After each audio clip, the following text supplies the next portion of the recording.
बहुत स्वागत सर आपका फिर। बहुत धन्यवाद शरद जी। तो सौभाग्य की बात है आपसे दोबारा बात करने का अवसर मिल रहा है।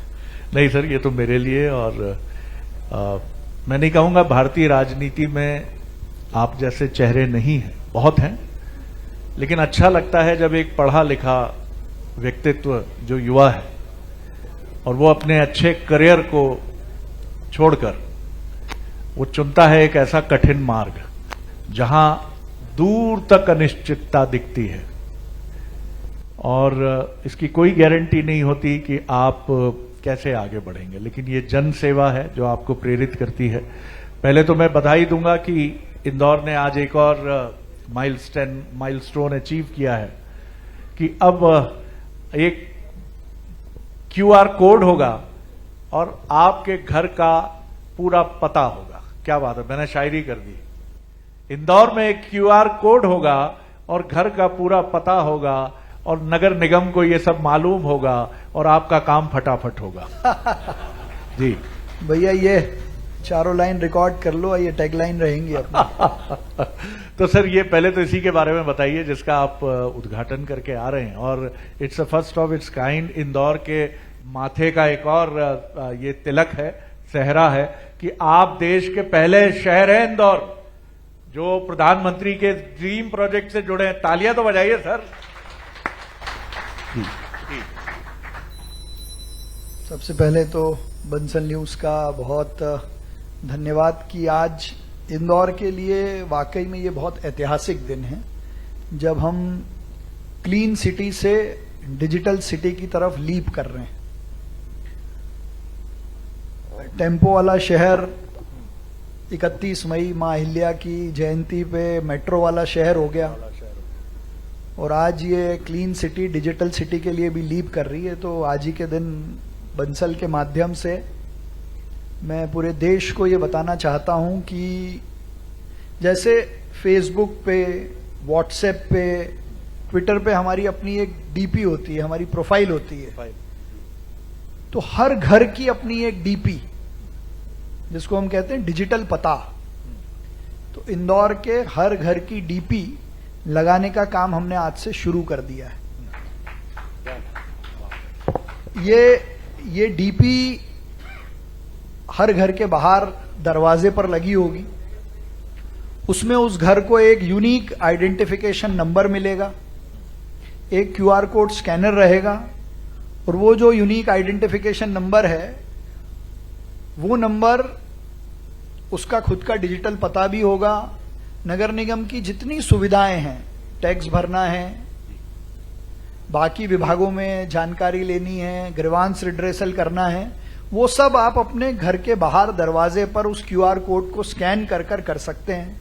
घर के पास में सबसे पास का हॉस्पिटल कौन सा है, पुलिस स्टेशन कौन सा है, एम्बुलेंस कहां से आएगी, ये सारी जानकारी आपको अब एक क्यूआर कोड स्कैनर में अपने घर के बाहर मिलेगी। अब इस काम को और एक कदम आगे बढ़ाकर हमने डीजी पिन की भी शुरुआत की है कि अपने घर का पता डिजिटली मैं शरद जी के साथ शेयर कर सकता हूं with 100% perfect lat and longs. तो आदमी गूगल पे उसको डालेगा और हमारे घर पहुंच जाएगा। और इसकी खास बात यह है कि कोई और मान लीजिए उस क्यूआर कोड को स्कैन करे तो उसको मेरी कोई भी निजी जानकारी नहीं मिलेगी, केवल घर का पता मिलेगा और वो क्यूआर कोड से लेट लॉन्ग मिलेंगे जिससे वो वहां पहुंच सकता है, तो जो पहले से ही सार्वजनिक है। तो ये क्लीन सिटी, इसको हमने डिजिटल सिटी बनाने का सपना देखा था, तो ये लगभग मुझे लगता है आज ये पूरा हो गया, क्योंकि इसके पहले हम पूरी नगर निगम को डिजिटलाइज करने के लिए अपना खुद का पोर्टल बनाने का काम शुरू कर चुके हैं। ई नगर पालिका से अलग नगर निगम के करीब 1 करोड़ से ज्यादा डॉक्यूमेंट्स, जिसमें डेथ, बर्थ, मैरिज और जितने रेवेन्यू के रिकॉर्ड्स हैं 100 साल पुराने, उन सबको डिजिटली आर्टिफिशियल इंटेलिजेंस बेस्ड पे स्कैनिंग का काम कर दिया है। तो वो भी जनता को एक सिंगल क्लिक पर उपलब्ध रहेंगे। तो ये तीनों डिजिटलाइजेशन के काम हमारे आज ट्रैक पर आ गए। बहुत बधाई और मुझे लगता है तालियों से इसका स्वागत होना चाहिए। एक दिन पहले आपने समाचार माध्यमों में देखा होगा, हमने भी वो खबर चलाई कि टेस्ला की टैक्सी जो बिना ड्राइवर की होती है, वो कारखाने से जहां वो खरीदी गई, बिना ड्राइवर की ये टैक्सी अपने मालिक के घर तक पहुंच गई। तो मैं कल्पना कर रहा हूं कि आगे आपकी लीडरशिप में और भूमिकाएं अलग अलग हो सकती हैं, तो कोई टैक्सी इस तरह से पहुंचे इंदौर में, क्यूआर कोड स्कैन करे और सीधे विजयनगर से अन्नपूर्णा पहुंच जाए। 100% ये मतलब आपके विजन में ये सबसे बड़ा बेस होगा। अगर ऐसा किसी को करना है जी। तो ये लेट लॉन्ग उसके लिए उपलब्ध है। मैं सुन रहा था सर, अभी जब हमारे साथ पांडे जी बैठे थे, उन्होंने ये बात कही थी।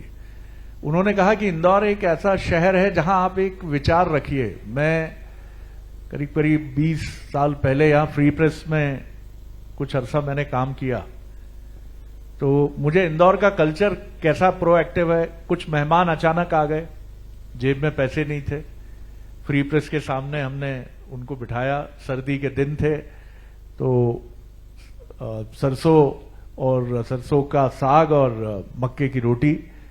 अब जब आपकी जेब में पैसे नहीं होते हैं और आपका मेहमान ढेर सारा खाना शुरू कर देता है, तो आपकी हालत बड़ी जबरदस्त होती है। नहीं नहीं सर, प्लीज प्लीज, नहीं और लेके आओ। और मन कहता है कम करो भैया, थोड़ा सा कम करो। अब मामला 200 तक पहुंच गया है, अब 250 जा रहा है।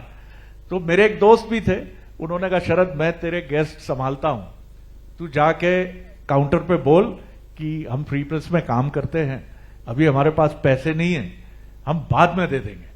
तो मैं गया, साहब बड़ा कॉन्फिडेंस कमजोर होता है जब आप ऐसे हाथ फैलाते हो ना, कॉन्फिडेंस बड़ा कमजोर होता है। तो मैं गया, उसने कहा क्या हो गया भाई साहब? मैंने कहा भैया मैं फ्री प्रेस में काम करता हूं, ये मेरा कार्ड है। तो कहा हाँ ठीक है ना भैया, बताओ ना। मैंने कहा यार है क्या कि मेरे पास 150 रुपए हैं और मुझे लग रहा है मामला उससे कहीं ऊपर निकल गया। उसने साहब चेहरे पे ऐसे अफसोस के भाव लाया, बोले क्या बेइज्जती कर दी भैया। बोले यार खाओ ना यार, जितना खाना कौन पैसे बोल रहा आपसे। ये इंदौर का मेरा पहला अनुभव था। तो आपके इंदौर को सलाम है साहब, ये इंदौर है। मैं आपको बता सकता हूं, आप फ्री प्रेस के सामने ज्ञानी जी के ढाबे पे होंगे। निश्चित तौर पर, निश्चित तौर पर। तो उन्होंने कहा पांडे जी ने कि इंदौर वेलकम करता है। यही वजह है कि ये लोग सोचते हैं कि 8 बार 7 बार ये क्यों आगे बढ़ गया, ये कारण है। आगे और आप पब्लिक पार्टिसिपेशन से क्या नई स्कीम्स आप लाने वाले हैं, क्योंकि आप जो यहां सोचेंगे सर, आपके ये इंदौर वासी उसको बिल्कुल आपके साथ कंधे से कंधा मिलाकर आगे बढ़ जाएंगे। देखिए, इंदौर केवल देश में नहीं, दुनिया में अब जन भागीदारी का और पब्लिक पार्टिसिपेशन का सिनोनिम बन चुका है, पर्याय है ये। आपने मोहन पांडे जी का उल्लेख किया, ये उसके एविडेंस भी हैं और उसको करने वाले प्रोसिक्यूटर भी हैं। क्योंकि मोहन पांडे जी ने पूरे शहर में रोड स्वीपिंग का काम जो किया है, वो मुझे लगता नहीं देश में और कोई करता है। लेकिन ये जो पब्लिक पार्टिसिपेशन है, इसने हर घर से सेग्रीगेटेड फॉर्म में 6 हिस्सों में अलग अलग कचरा देना शुरू किया। तो ये कोई विश्वास नहीं कर सकता था 2015 के पहले। तो अधिकारी, जनप्रतिनिधि और इंदौर की जनता को ये विश्वास हुआ कि हम कर सकते हैं। तो वो जो 6 हिस्सों में कचरा सेग्रीगेटेड मिलता है, वो अब अलग अलग प्रोसेस भी होता है। सूखा कचरा हमारा as a fuel cement factory में जाता है या रिसाइकल होता है। गीला कचरे से हम बायो सीएनजी बना रहे हैं। देश में सब लोगों ने कोशिश कर ली, किसी का बायो सीएनजी सक्सेस नहीं हो रहा है, क्योंकि गीला कचरा उस कैलोरीफिक वैल्यू के साथ पहुंचता ही नहीं है। लेकिन अब इसके आगे भी शहर को ले जाने की जरूरत थी। तो अभी हम देश के पहले शहर बन गए जो अपने शहर का हरा कचरा जो है, ग्रीन वेस्ट है, उससे भी बायोफ्यूल बनाने का काम शुरू कर चुका है। तो पूरे शहर में जहां भी हरा कचरा उठता है, वो हमारे सिटी फॉरेस्ट पे अलग से प्रोसेस हो रहा है। अब हमने नहीं सोचा था, मतलब मैं आपको ये बताने की कोशिश कर रहा हूं कि अब केवल सफाई में नंबर 1 शहर जो है, वो सफाई में नेक्स्ट लेवल पे काम कर रहा है। और नेक्स्ट लेवल ये है कि अब जब घर से कपड़े का कचरा निकलता है, टेलर की दुकान से जो कपड़े की कतरन निकलती है, फैक्ट्री से जो कपड़े का कचरा निकलता है, घरों से जो कपड़े का कचरा निकलता है, उसको प्रोसेस करके फिर से धागा बनाने का काम हम शुरू करने वाले हैं। घरों से, होटलों से, इंडस्ट्री से, गैरेज से जो ऑयल निकलता है, उस ऑयल से फ्यूल बनाने का काम हम शुरू करने वाले हैं। और यही नहीं, पब्लिक पार्टिसिपेशन से जोमेटो और स्विगी से आजकल पिज्जा मंगाना सबसे आसान काम है। आधी रात को भी पिज्जा आ जाता है डिलीवरी लेके। उसी ऐप पे, उसी तरह के ऐप पे अब हम घर का वो कचरा जो आप गाड़ी में नहीं डालते हैं उसको ऑन डिमांड विथ फीस आपके घर से उठाना शुरू करने वाले हैं। ये बहुत जबरदस्त है सर, ये जबरदस्त है, ये जबरदस्त है, वाह। तो हम फीस जरूर लेंगे, नहीं बिल्कुल, लेकिन जितनी कचरे की साइज है हाँ। उस साइज के हिसाब से जो गाड़ी आप बुलवाओगे और वो जितनी दूर से आएगी वो फीस तय करने का क्राइटेरिया होगी। तो आप खुद जैसे ओला उबर पे आप चुनते हो ना, मुझे सिंगल सीटर चाहिए, ग्रुप ड्राइविंग चाहिए, तो वैसे कौन सी गाड़ी चाहिए आप चूज कर लीजिए, हम आपके घर से आपका उतना बड़ा कचरा उठाएंगे। नेक्स्ट लेवल पब्लिक पार्टिसिपेशन क्या होता है? नेक्स्ट लेवल पब्लिक पार्टिसिपेशन क्या होता है? मैं मेयर बना तो मैंने पता किया कि इंदौर को बिजली कितनी लगती है, इलेक्ट्रिसिटी कंजम्पशन कितना है हमारा, तो पता चला 900 मेगावाट शहर की खपत है। तो हमने एक ऐप बनाया, हर घर सोलर, मतलब कोई काम करो तो उसका योग भी होता है। हमने एक ऐप बनाया हर घर सोलर, और केंद्र सरकार की उस पर सब्सिडी भी है। तो हमने लक्ष्य लिया था कि 900 मेगावाट में से 20% इंदौर खुद पैदा करे, तो हर घर की छत पे सोलर लगे। तो हमारा सौभाग्य रहा कि प्रधानमंत्री जी ने जब राम मंदिर प्रतिष्ठा हुई, फिर वो दिल्ली गए, तो दिल्ली जाके उन्होंने कहा कि भगवान श्री राम तो सूर्यवंशी थे, मैं आज से सौर्य मित्र अभियान शुरू करता हूं, और जो लोग भी अपने घर पे सोलर लगाएंगे 3 किलोवाट तक का, उसको हम 50% सब्सिडी देंगे। तो वो हमारा हर घर सोलर का हमने नाम बदला, उसको प्रधानमंत्री जी के नाम से आगे बढ़ाया, और आज इंदौर ने केवल 2 सालों में 100 मेगावाट बिजली खुद पैदा करने का रिकॉर्ड हासिल कर लिया। बधाई सर। तो इंदौर के लोग आप जो कहो वो करते हैं। कमाल है सर, उन्हें करते भी हैं और आपका इनिशिएटिव भी है।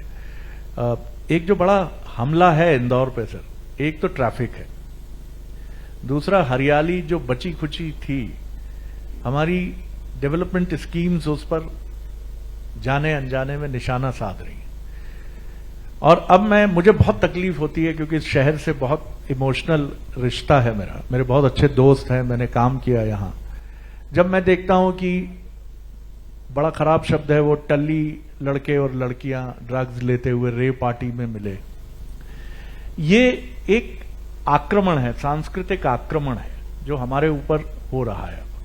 हमारा दुश्मन भी चाहता है कि हमारी युवा संस्कृति, उड़ता पंजाब में जिस तरह ड्रग्स ने अटैक किया, अब ये पूरे देश में ये कहां से आ रहा है, क्यों आ रहा है, रेव पार्टीज का कल्चर क्यों बढ़ रहा है। हमारे बीच में हरबोला ब्रदर्स हैं सर, ये संस्कृति के राजदूत हैं हमारे। मैंने दक्षिण कोरिया के बारे में एक प्रोफेसर साहब की टिप्पणी पढ़ी कि वहां जब 2 गाड़ियां सड़क पर टकराती हैं तो भारत की तरह बहुत लड़ते हैं वो लोग, लेकिन एंड बड़ा दिलचस्प होता है। देखिए संस्कृति कितनी महत्वपूर्ण होती है, अंत में जब वो चरम पे पहुंचता है युद्ध, ऐसा लगता है कि अब हाथापाई होगी, तब उनमें से एक आदमी दूसरे से पूछता है आपकी उम्र कितनी है, तो वो कहता है मैं 35 का हूं, तो दूसरा कहता है मैं 31 का हूं sir, I am extremely sorry sir, मैं माफी चाहता हूं सर, कोई डैमेज नहीं, कोई जरूरत नहीं है इसकी, मुझे माफ कर दीजिए, आप बड़े हैं, प्लीज गो अहेड, जाइए। हम बहुत बड़ी बड़ी बातें करते हैं, 5000 साल पुरानी संस्कृति कहां है सर, कहां है, क्या दिख रही है आपको? वो पॉकेट्स में क्यों जा रही है? पेरेंट्स क्यों बदल रहे हैं? आप बच्चे को आईपीएल में भेज रहे हैं, लेकिन उसको यह नहीं मालूम कि कुंभकर्ण कौन था। आप ये नहीं बता सकते कि रामचंद्र जी के 4 भाइयों के नाम बताइए। दुख है, इसका दुख है सर। इसको कैसे रोकेंगे? ट्रैफिक, हरियाली और ये अपसंस्कृति का जो आक्रमण है, ये एक सामाजिक प्रश्न भी है। देखिए बहुत रॉकेट साइंस की जरूरत नहीं है। ट्रैफिक में तो जो आपने बात कही वही सबसे बड़ा सॉल्यूशन है, पहले आप। सारा झगड़ा, सारे जाम की जड़ जो है ना, वो हर आदमी पहले खुद आगे जाना चाहता है नियम तोड़ के। तो जो आपके पहले है, पहले वो जाए। तो ये अवेयरनेस का काम हमने शुरू किया है। मैं भदौरिया जी बैठे हुए हैं, मालवांचल यूनिवर्सिटी ने हमको इस काम में सपोर्ट भी बहुत किया इंदौर का। तो ट्रैफिक तो 3 रीजन से है। ट्रैफिक इंजीनियरिंग की कोई कमी है, ट्रैफिक को लेकर अवेयरनेस सबसे बड़ा कारण है, और इंफ्रास्ट्रक्चर। तो इंफ्रास्ट्रक्चर में तो अभी इंदौर में आप जिस बड़ी सड़क पे जाएंगे ब्रिज बन रहा है, और 2050 तक की प्लानिंग से शहर में सड़कें भी बन रही हैं और ब्रिज भी बन रहे हैं। लेकिन इंजीनियरिंग पे थोड़ा बहुत काम करने की जरूरत है। हमने अभी इंटेलिजेंट ट्रैफिक मैनेजमेंट सिस्टम भी शुरू किया है, ई चालान भी शुरू किए हैं, लेकिन चैलेंज है अवेयरनेस। अब इंदौर की जितनी जनसंख्या है उतनी यहां गाड़ियां हैं, जितने लोग हैं वो कोई भी धीरे नहीं चलना चाहते हैं। तो जो शहर स्वच्छता में अपना बिहेवियर चेंज कर सकता है, तो मुझे विश्वास है कि ट्रैफिक में भी हम अपने आप को इन अभियानों से बदल लेंगे। और अब बदलाव दिखने भी लगा है और उसका उदाहरण भी है। मतलब बहुत करना बाकी है, लेकिन उदाहरण ये है कि जब इंदौर में प्रवासी भारतीय सम्मेलन हुआ तो 2 देश के राष्ट्राध्यक्ष यहां थे, हमारे प्रधानमंत्री यहीं थे, राष्ट्रपति यहीं थे, पूरी कैबिनेट यहीं थी, मध्य प्रदेश की पूरी कैबिनेट ये थी। तो इससे बड़ा तो कोई प्रोटोकॉल हो नहीं सकता। लेकिन इंदौर के किसी भी चौराहे पर किसी भी दिन 1 मिनट के लिए भी जाम नहीं लगा। तो शहर के लोगों ने उसको वॉलंटियर किया, ऑटो रिक्शा वालों ने अपने अतिथियों को एकदम भगवान की तरह ट्रीट किया। तो अगर ये 1 हफ्ते के लिए अवेयरनेस आ सकती है तो हमेशा के लिए भी आ जाएगी। लेकिन कुछ निर्माण कार्यों के कारण, कुछ बारिश के कारण, कुछ हमारा अति उत्साह इन चीजों को कभी कभी गड़बड़ कर देता है।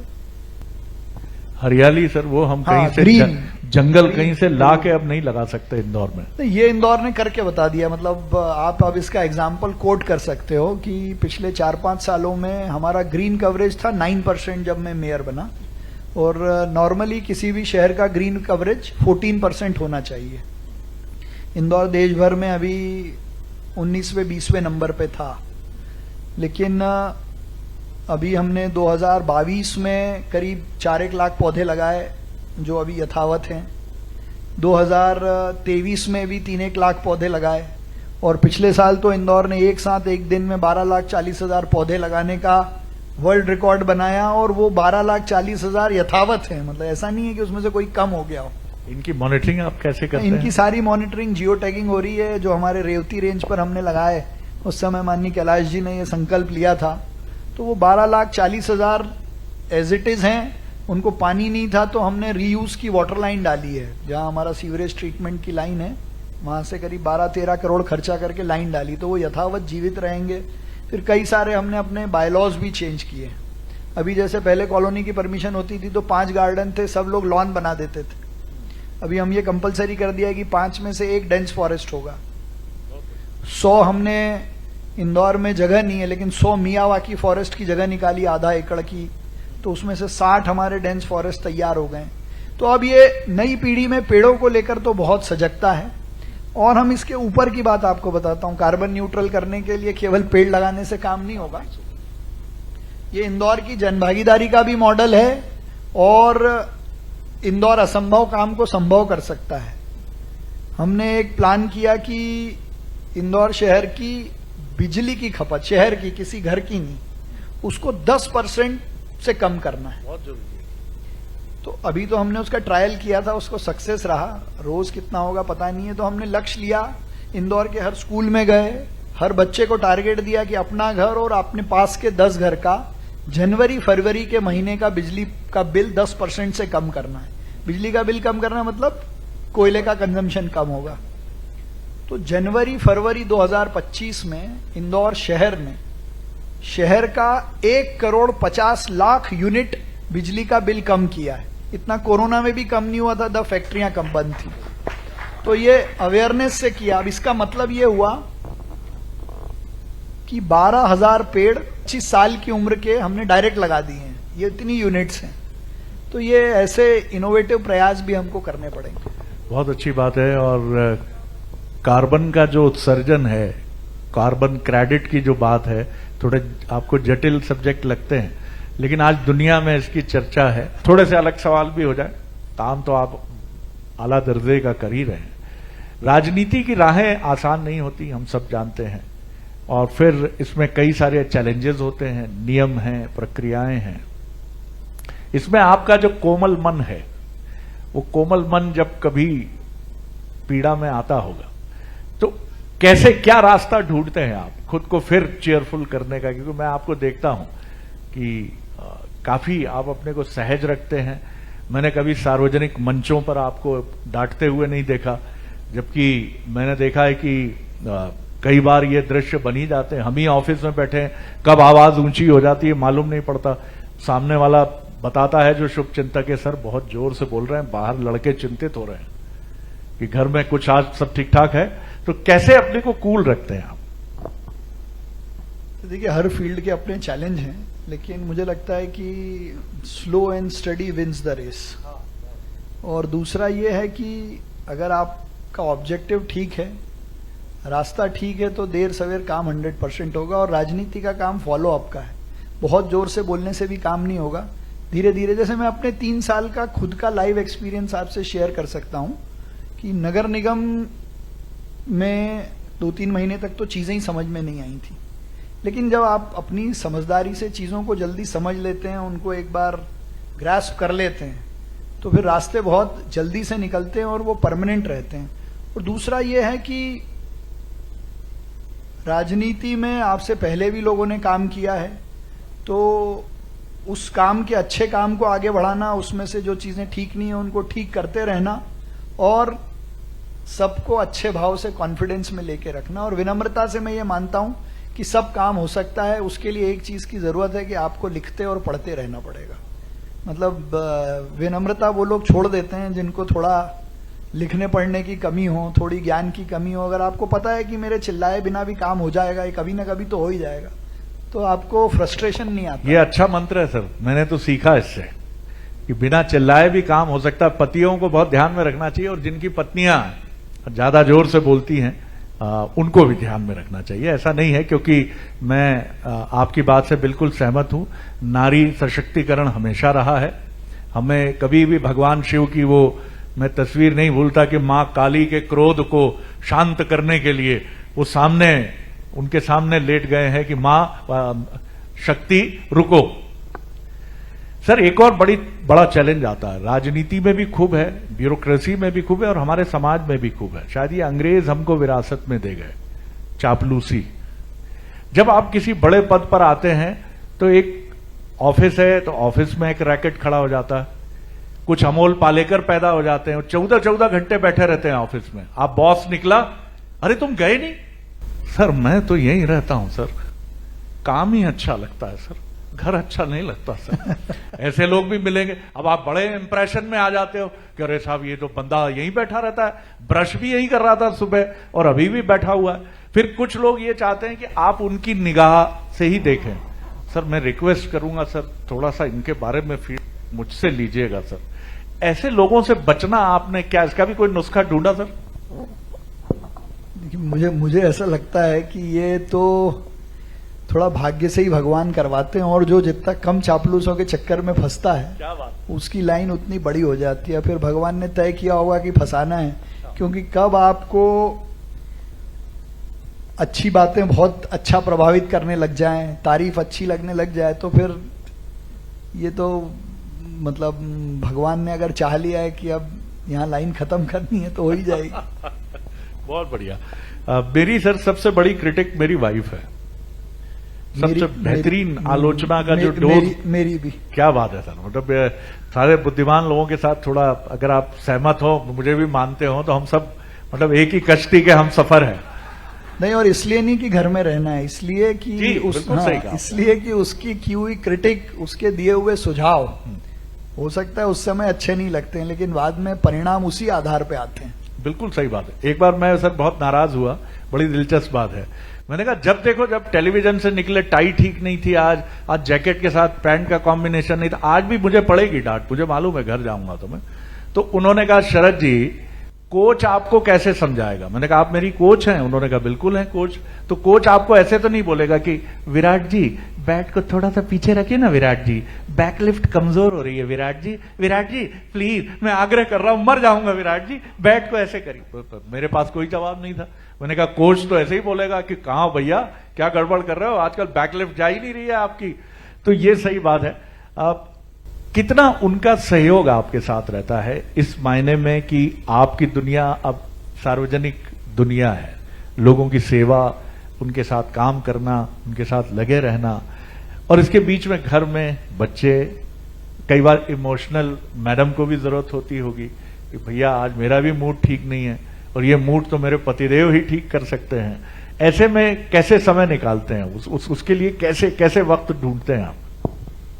मुझे लगता है मेयर बनने के बाद तो मुझे उसके साथ थोड़ा ज्यादा समय मिल जाता है। अरे वकालत में कमाल है जी। नहीं हाँ। मैं कारण बता रहा हूँ आपको। जी। वकालत में तो ऐसा था कि सुबह 9:45 बज गए तो रात को आए 12-1 बजे तक, क्योंकि मैं डिप्टी एजी था, एडिशनल एजी था, तो फाइलें रात को 9 बजे ही आती थी अगले दिन की। पर हाँ, सैटरडे संडे मिलता। मेयर में ऐसा है कि सुबह टाइम से जाना है, दोपहर में भी कभी कभी आने का मौका मिल जाता है, और हम दोनों का एक पानी बताशे खाने का शौक अच्छा है। जब मन करता है तो दोनों चले जाते हैं। अरे वाह वाह, ये बड़ी बड़ी रोमांटिक बात है सर। लेकिन अभी जी, भी हाँ। ऐसा है कि मुझसे ज्यादा काम वो करती है, जी घर भी संभालती है, मेरी एब्सेंस में जितने लोग आते हैं उनको भी देख रेख करती है। फिर वो वकील है तो ऑफिस भी जाती है। मेरे मेयर बनने के अलावा मैं कहीं कार्यक्रमों में नहीं जाता हूं तो वो वहां भी जाती है। आपसे बात करना एक शानदार ट्रीट Thank होती you, है हमेशा। thank you।